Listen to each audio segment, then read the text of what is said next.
What made you create a new animation system using the Frostbite 2 technology? I started to look around, looked at stuff like Havok animation and natural motion and things like that. Then I also got hold of this very cool movie that the guys developing FIFA were putting together. And it was a movie about responsiveness and about how a soccer player move on the soccer field. And for me, that was a really believable way of moving, and it had all the weight and it had all the intensity and all the believability of the characters that we would like to have in the game. And it turned out that they have an animation tool that it's called Ant.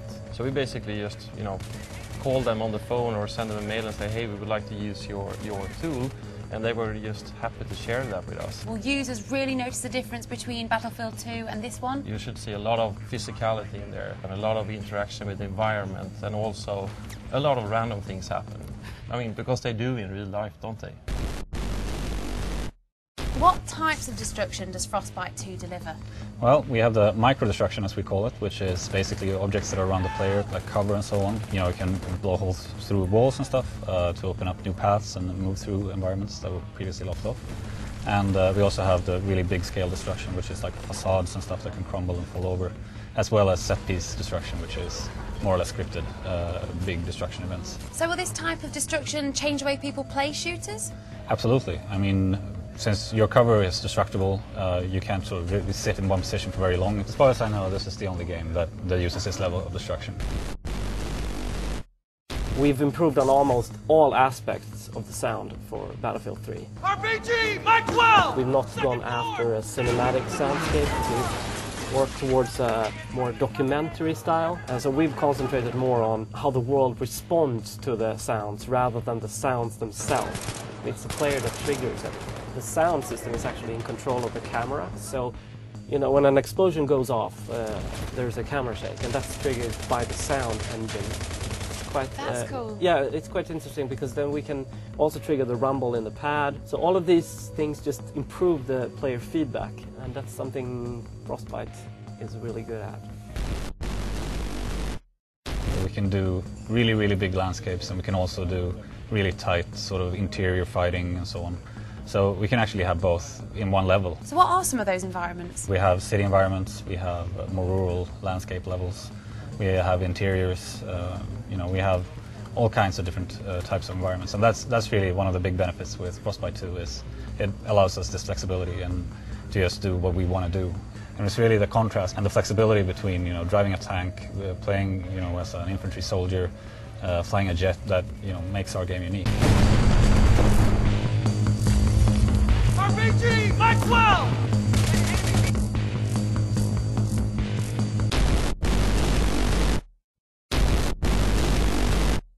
The Back to Karkand expansion pack reimagined classic Battlefield maps Wake Island, Sharkey Peninsula, Gulf of Oman and Strike at Karkand. We caught up with Nicholas Fagrius, the pack's lead designer, and David Spinier, who designed the original maps, for a chat. 2 months ago we basically thought of how could we make a really cool experience for the core fans and the new fans. And it felt kind of natural to revisit the epic maps of BF2. So you designed some of those maps. I did Strike at Karkand and I did Sharkey Peninsula. And why do you think people really liked Strike at Karkand? Apparently it's one of the top maps ever. It has the infantry stuff. It's super intense. I can barely survive 5 seconds on it. But it also has the kind of the mix of vehicle in there as well. Also, I had a very specific kind of design idea for it when I designed it originally. And I think that part kind of came through. And Nicholas, you've been applying the Frostbite 2 touch to Strike at Karkand. How's that been for you? It allows us to do a lot of things. So it's dynamics and destruction and lighting and a whole bunch of stuff. I just want to make sure that the core gameplay is there so that fans can recognize, and when they jump in, it feels like they've been there and they recognize the scenery, and but still, the new bling attached to it. In terms of destruction, how does that alter the way people might play the map? You can, blow a hole in the wall if someone's hiding and no one is safe behind cover and so on. So that interesting, new gameplay dynamic will be in Karkan as well, with the new one. So, and that's one of the challenges, to make sure that fits with the core gameplay and make sure it's fun. And in terms of the vehicles, is it going to have the same vehicles that you put in there, or is it going to be different ones? You're going to see some of the old vehicles from BF2 and refamiliarize yourself with them. Do you think Frostbite 2 gives you more freedom in terms of being more creative with the Striker Karkan map and the other 3 as well in the pack? Yeah, it does. It's a really dynamic engine, and we can do tons of stuff. But again, we want to make sure that the core gameplay is still there. But then on top of that, we want to add all the new stuff that Frostbite offers. And will there be different game modes in there as well? You will be able to play Rush on Karkan, yes. So ultimately for you guys, what do you think is more rewarding? Starting afresh and coming up with some new map designs, or maybe changing one that already exists, such as Striker Karkan, and giving it a new lease of life? Personally, and this is just me, I love creating new maps, but it's been really interesting, kind of rewarding to see these guys work on something I did. I think we got a new audience just releasing BC Bad Company 1 and Bad Company 2 for consoles. So I think it's a real opportunity for new players to experience these old maps. So David, you're working on Battlefield 3. You've probably seen most of the multiplayer maps. Is there one you've seen already that you're thinking, that could be the next Striker Karkan? Every game we do will have a map that kind of stands out, that is more popular. And I think definitely we have a lot of interesting and promising looking maps for BF3, definitely. Kind of in the same vein with the infantry experience and the urban settings, so it looks very, very promising.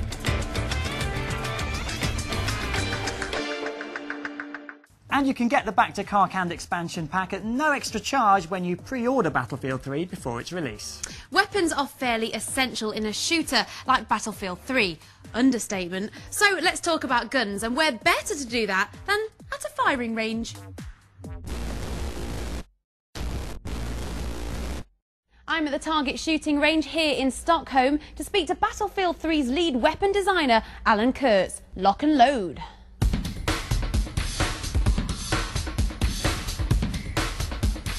I'm Alan Kurtz, lead weapon designer on Battlefield 3. So, Alan, without weapons there would be no Battlefield 3. So how do you decide what weapons get into the game? We're going for a really kind of authentic feel with Battlefield 3.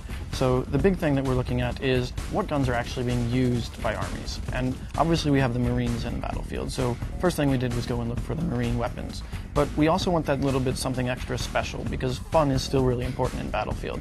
So we went ahead and we went and looked at other forces and said what sticks out, what looks cool, what looks unique, what fills a role that we don't have, and we went and we picked those guns and we brought those into Battlefield as well. So once you've chosen the guns, how do you get that authenticity across to the player? Obviously our players are using a controller or a mouse and keyboard, so our focus is really on let's get the guns that they look right, let's get the guns that they sound right, and then the feeling of the guns is really important for us as well. The gun needs to kick in your hands, you need to really feel like it's alive, and we can do a little bit of that with rumble and things like that, but really that comes through with the animation in the gun, so the gun moves right, and if you were to pick one of these guns up and use it yourself, you get that same feeling when you use the gun in our game. Now that must take a lot of research. Do you go out and try them yourself? Yeah, so we've been out with the Swedish Army, we've been on maneuvers with them, we also have some military advisors. They come in and they sit down with us and say, well, here's where we'd use this gun, and this is why you use this gun. So what's your favourite weapon? I actually like the G3. It's an assault rifle, it's got a 20-round mag, it's big ammo, but it kicks like a mule, so it's a lot of fun. You got to really learn to master the gun, and that's what I'm looking for in a game. So, Alan, if Battlefield 3 is your first Battlefield game, what's the weapon of choice? So I'd go with what the US Marines use. It's the M4 carbine. It doesn't kick real hard, it's pretty easy to control, not the biggest damage, but it lets you really get on your feet, understand the battlefield, and you can move on to bigger and better things from there.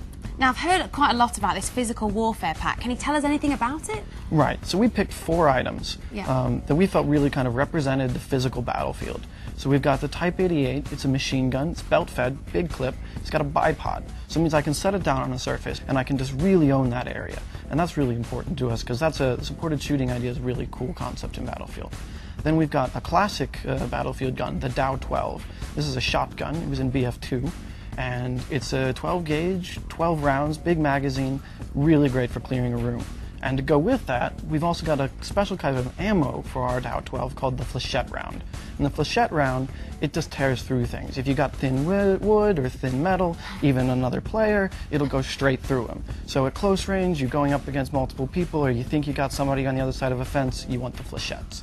Then the last thing we did is we really looked at, said, you know, Battlefield's about team play, and we really wanted an item that was going to take one of our classes and put it into a team play role that it doesn't traditionally afford. Yeah. So what we did is we looked and we said, we can put a flash suppressor on one of our sniper rifles, the SKS. Yeah. And the SKS is kind of a mid-range gun. It lets that sniper get in close with his squad, be there with his squad, be a team player, and work with all of the other players on his team. It helps him stay stealthy in that close range, but it is also completely unique to this physical warfare package.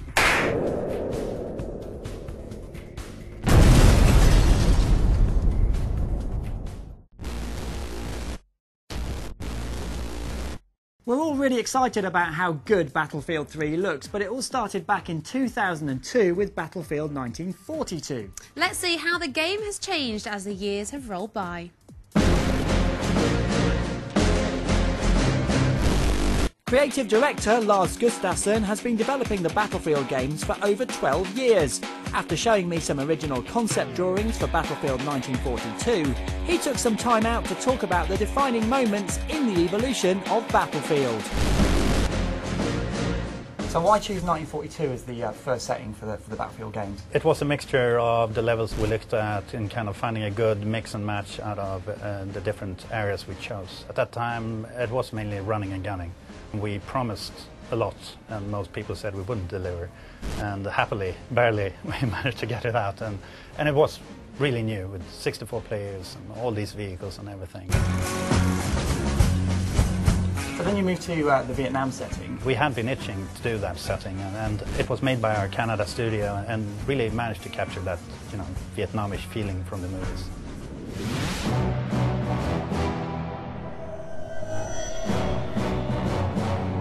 The main thinking with the game was that we all had played 1942, we loved it to doomsday, but there were things that when we went online, we couldn't really get the same feeling as when we had played in the studio. Mainly the team play, playing together, move together, and all of that. And I think that was the whole reasoning behind the squad commander team play. Was it also fun at getting the new weapons and the new vehicles and also the jet planes in there as well? I had a flight sim background, always playing flight sims previously, and this kind of captured, to me, the best of flying. It's kind of quick takeoff, you go there, you dogfight, and you get to be the hero. We had a lot of sci-fi fans in the studio, and when the message came that we were to do it, everyone was standing in line. Did 2142 give you more freedom? Because of course you could just make the guns up. For 2142 we had to do everything from scratch.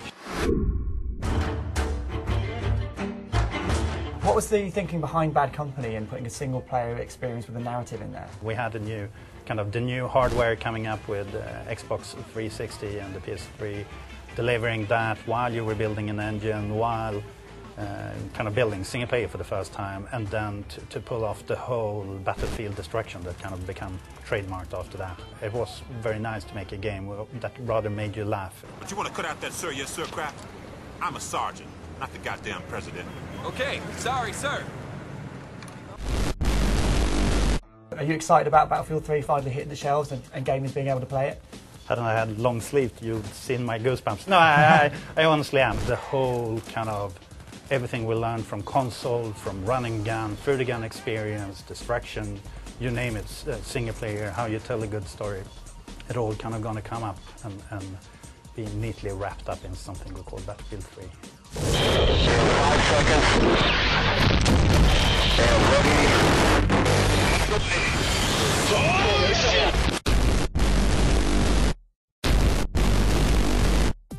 Well, that's it for this month's very special episode of Pwned at DICE here in Sweden. We hope it's got you as excited as we are about the release of Battlefield 3 later this year. And don't forget to keep in touch with everything Battlefield related. Just go to battlefield.com/UK. We're back next month. Now, don't forget you can subscribe to us by clicking on the yellow subscribe box somewhere here, whereabouts. In the meantime, feel free, or indeed obliged, to email us at pwned@ea.com. You can tweet at us at twitter.com facebook.com/Electronic Arts. Or would be known to hang around on Facebook at facebook.com/Electronic Arts UK. We'll be back next month. We'll see you then. Bye. Bye.